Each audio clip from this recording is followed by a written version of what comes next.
My name is Curtis Dominic Jasper. I'm born and raised in Chicago, Illinois. I currently reside in Atlanta, Georgia. I've been here for the last 24 years.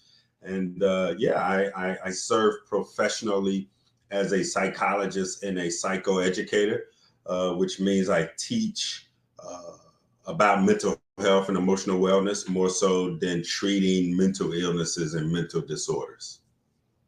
I am a father of four and a grandfather of one. I pride myself on living a harmonious lifestyle filled with solitude, hiking, working out, reading books, and hanging out with empowering individuals. Okay.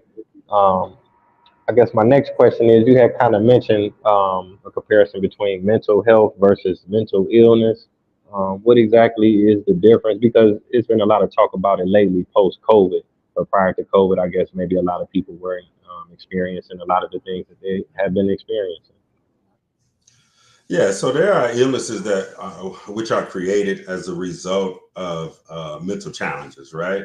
And then, of course, there are mental disorders, meaning the mentality is out of order. But what I find in my years of professional practice is that many of us haven't been taught on what mental health actually is and how to sustain emotional wellness, which has a direct impact on mental health, right? And so there's a colonized approach to mental illnesses, which is part of the medical industrial complex, right? When you hear the word illness, that means that it has more to do with profitizing than healing, right? My point, my commitment is to share specifically with Black people and people of color what it means to not only uh, have mental health, but emotional wellness and how to sustain that.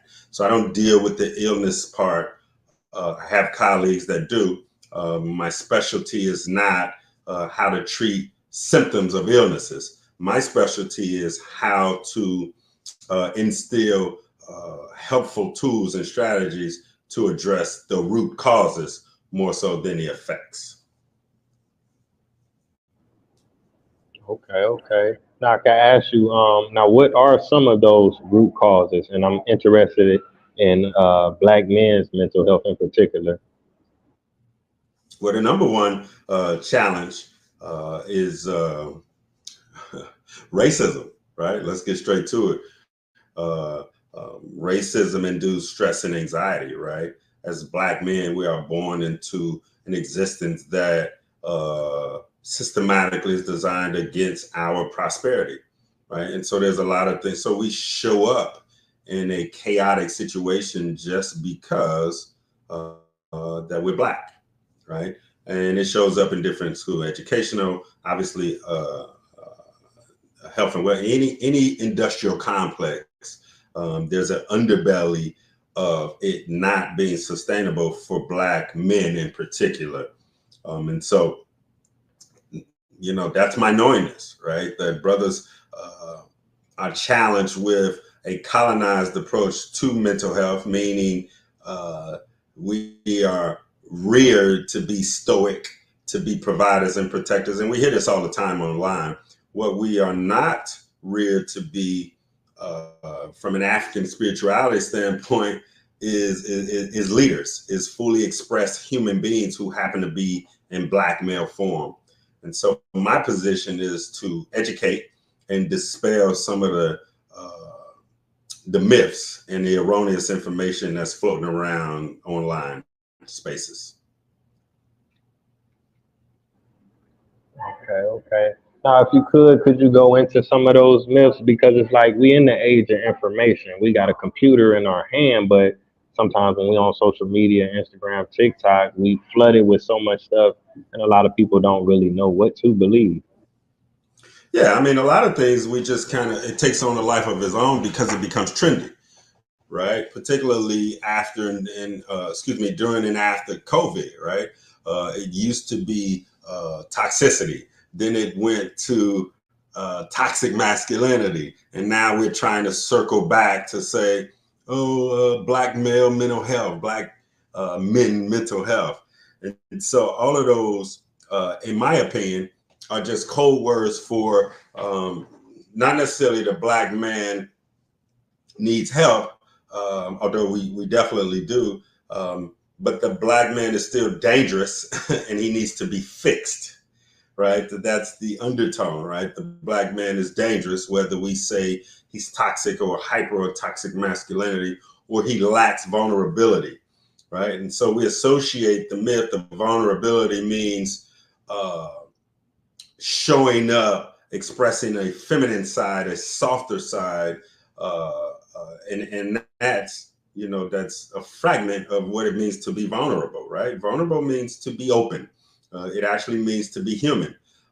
There's a vulnerability in terms of expressing the things that you enjoy. We have misassociated vulnerability with share your innermost thoughts, pains, in a more feminine, softer way so that you can get it over to people. I remind black men, men in particular, that vulnerability is to, one, be open to oneself, be open to feeling the totality of all of your emotions. I give you an example, Tay, right? There are brothers who have been so locked into survival mode, they have forgotten the things that they once enjoyed. They have put things that they once enjoyed on the back burner and have completely locked in on survival mode.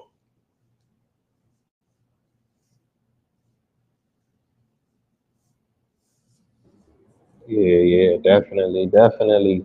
Now I can ask you this. Now, how important is it to seek out help from other black men and from a professional standpoint? And is there a lack of black men available to cater to the black men in our community? Oh yeah, there's single digit numbers when it comes to black practitioners, regardless of their titles, in the mental health space in general, right? We could be it if we could see it, right? We use that in the hood, we use it in the boardroom. If black men could see it, then they could be it. If they could see a healthy man who happens to be a professional and an expert in the mental health space, who has a story of healing himself. We have practitioners in this space, but not all of them have been on their own healing journey, right? They are just well educated and well schooled. But as brothers, if they could hear the healing journey of another brother, they could obviously instill it in themselves. Well, he can do it, I can do it, right? It is doable. I hear this brother's story of where he came from and what he'd been through and how he got to where he is now. So as black men, if we could be it, we could see it. And we only could see it clearly when someone who's providing or holding that space for us, Tay, looks like us and get it over to us on a way that we can receive it and digest it, not over our heads trying to, pop his stuff on how brilliant he is, but really taking a complex topic like mental health, vulnerability, or whatever the case may be, and bringing it to a level where a black male could absorb it, could digest it, can make sense in his own mind and body. Definitely, definitely need them examples for sure. Now I can ask you, you kind of talked about racism and the effects that it has on us mentally. Now how early does that begin? Because you go on YouTube sometimes you'll see the dial test when they have the black dial, the white dial, and they ask the black child, which dial is the ugly dial? Which dial is the mean dial? Which dial is the Yeah. stupid dial? The black one, of course, and then which dial look like you? And you can see that the child is like, oh man, I'm black. But how long does it take and where does that start, to affect us? It starts right out the womb, right? It starts right out. I would go so far to say it starts in the womb with women's health care, but that's a whole nother topic of which I'm not an expert. But for my sake of expertise and staying in my lane, it starts for black males right out of the womb, right? So you have situations about how they perceive themselves based on how the world treats them, how the world responds to them.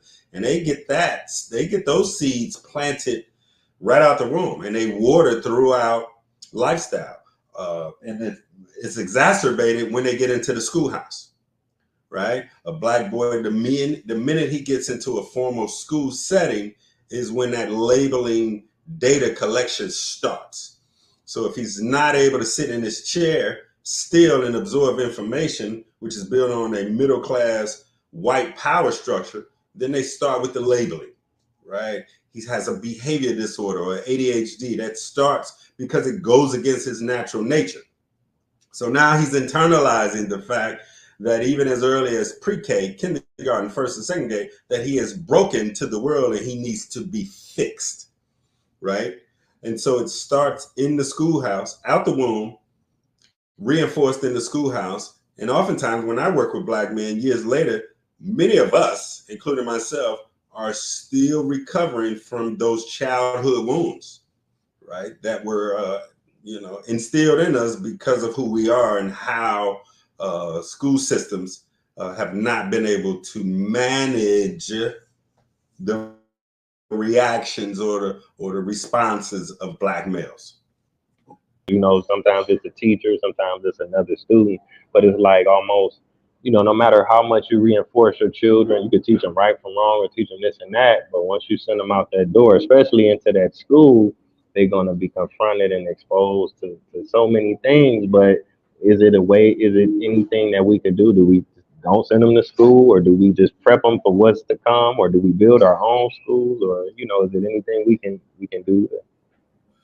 It is. It is, Tay. I mean, there's so many layers of pain and hurt that's been inflicted upon the black males. It's going to take a lot to sort of address all of those levels of pain and hurt. And so there's not a one way, of course, right? I work with parents who have sent black boys to the top private schools in the country, only to have thrown those same black boys to the wolves to receive racism on a whole different level. Then we got the black boys in the hood who's going to what appears to be an all black school, where the majority of the students are receiving Title I funds, which is free or reduced lunch based on the socioeconomics of that particular area. They are subjected to racism, right? And so parents have great intentions. We all want our children to be happy and healthy, but then it comes down to a knowledge and a resource base. So what can we do? Validate, love on them, instill certain principles, right? Encapsulate them so that they can be safe, put them around healthy, thriving black males, right? Because even if the greatest parents on the globe cannot provide one child with everything, it is our obligation to surround our children, insulate our children with other black healthy men.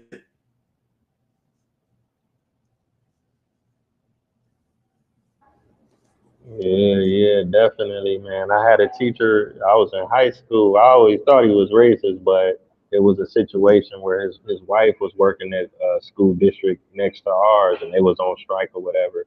And he killed a raccoon and he put it in a box and he mailed it to the principal, which was a black lady. And I was like, man, I thought that was kind of far out, but it was like this Wow. guy was teaching us, you know, the information that we were supposed to need to be prepared for life. He could have did anything or taught us anything. That's just one example, but you never know what type of Wow. teachers you're gonna be dealing with. Um, Wow. yeah, yeah, Wow. that was crazy. Yeah, yeah. I was in elementary school one time. I had this teacher. He told me someone. I asked him something. I raised my hand. Kids always asking questions. And he was like, "Well, you don't have to do nothing but stay black and die." I didn't know what that meant. I didn't even know to years later, but I never forgot that. And I'm like, this dude was racist. I was like 8 years Yeah. old. He told me this, because I Yeah. was getting on his nerves probably. But you feel me? Yeah. Them the type of teachers that at some point in time our kids gonna have to deal with. So Absolutely. Absolutely. let me see. Yeah. For sure. Yeah, yeah. Now, now I wanted to ask you this. You kind of touched on it, but what got you into mental health? Was this your childhood dream? Did you graduate from high school and want to get straight into this? What led you on this amazing journey? So good question. So I actually professionally started off in education, right? I started off as a classroom teacher in Chicago public schools. I left education about 20 years ago as a middle school principal here in the Atlanta area. But what got me into psychology and mental health was my own mental health healing journey, right? around 15 years ago, I went through a very tough period in my life where life just started crumbling down. And although I had prepared myself with school and I had did what I thought was leading me in the direction of achieving the American dream, things start to unravel, right? The real estate market and economy crashed. I went through a very eventful divorce. My parents succumbed to, both of them had succumbed to illnesses and passed away, right? I had to spend time away from the children, uh, uh, ostracized by, family and friends. Like, it was a real tough period for me. And I found myself going to see a therapist. Now, I wasn't a stranger to therapy because I had went as a teenager. My mother was ahead of her time back in the 80s. She took me to see a therapist, which turned out to be family counseling, which was a gift. So because I was the one in the family who was exemplifying the most symptoms, they thought it was me. They thought children who exemplify symptoms of going against societal norms are labeled and have turned over to white folks to fix, when in fact that they are the ones who are inviting other agencies in so that the entire family could make adjustments. And so because my mother was brilliant in that fact, she took me, but it ended up being family counseling, and we were better as a result of it. And then I went to therapy again as a young professional through my benefits as a classroom teacher.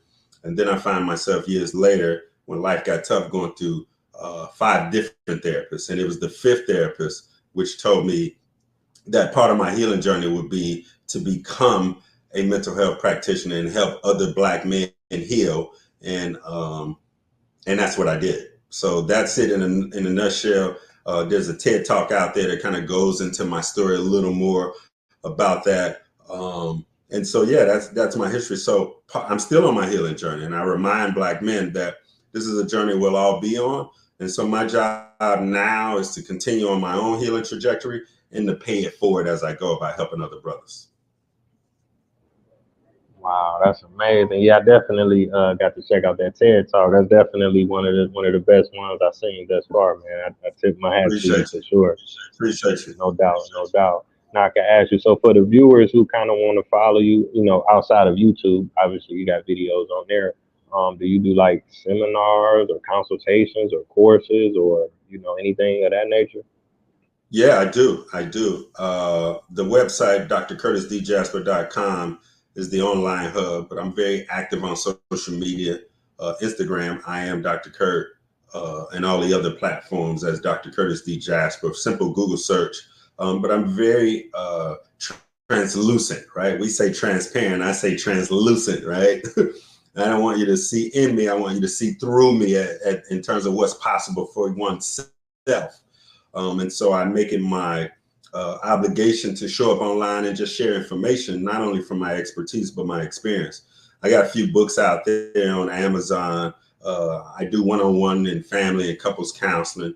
I do a lot of corporate speaking, keynoting, and sitting on panels. And I do a men's group here in Atlanta locally twice a month that started in August. I used to do them online, but I'm moving offline where brothers can come and sit before me and sort of allow me to facilitate their healing journey twice a month. So pretty active in this space, man. I pride myself on being a hand reach away for those who naturally resonate to me. Oh, okay, that's what's up, man. That's definitely what's up. I'm pretty accessible. I typically get back with people within 48 hours, man. So, and I'm just here to serve, man. I'm just at a point in my life, 53 years old, man. I'm just here to serve. I want to leave a legacy of healed brothers that could not only go back and grab some other brothers, but to pay it forward and live a life that they enjoy. Yeah, yeah, most definitely, most definitely. So yeah, I want to thank you again for coming on the platform. I definitely appreciate everything that you have done and will continue to do, and sharing the information with us. I'm still processing it, so like I say, I'll edit the video and do my part. You know what I'm saying? I appreciate you, man. Let's do a part 2, man, whenever you get time, man. I love this, man. I appreciate what you're doing. I checked out your platform. Very proud to be a part of your journey, man. So Let me know when I need to pull up again, Tay. All right, likewise, King, and thank the viewers for tuning in. Until next time, peace. Yes, sir. Peace.